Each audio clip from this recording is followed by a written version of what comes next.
May 1st, or International Workers' Day, commemorates the 1886 Haymarket Massacre in Chicago, where police fired on workers during a general strike demanding the 8-hour workday.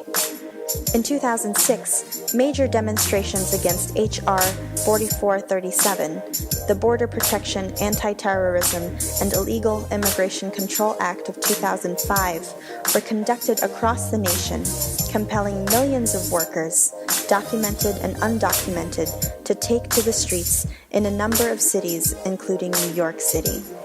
Today, the May 1st Coalition continues to host the annual rally and march that carries the same spirit of the 2006 New York City rally. Filipinas for Rights and Empowerment, as a member of BAYAN USA, helps coordinate and plan May 1st activities in the New York City area.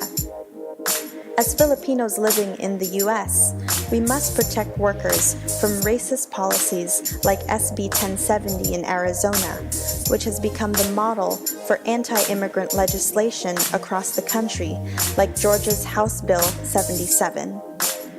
America was built on the backs of workers, including immigrants, and they have a right to a proper living wage, the right to unionize, and to be protected from exploitation.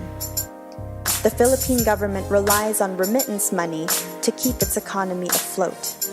In 2010, $21.3 billion were sent to the Philippines by OFWs, or Overseas Filipino Workers. About 4,000 Filipinos leave the Philippines daily to find employment abroad. In the United States, 1 out of 4 Filipinos are undocumented. Because of this heavy reliance on external funding, the Philippine government does not create viable, sustainable employment options for its citizens. Instead, it creates labor export policies or arrangements between countries to send an influx of workers to areas in need of cheap labor. It is important to note that the majority of Filipino migrants are women, and the majority of jobs available are gender-specific jobs: teachers, domestic workers, caretakers, nurses. Despite the reliance of the Philippines on this remittance money and its systematic labor export policy program with various countries across the globe, there are still no protections afforded to workers who are subjected to unfair conditions abroad. This results in the continuation of a cycle that exports and exploits workers. Please join us on Sunday, May 1st at Union Square at 12 noon to show solidarity with workers of the world and demand secure jobs and workers' rights.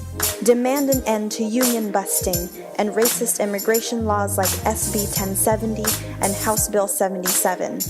End the deportations now, and demand legalization for all.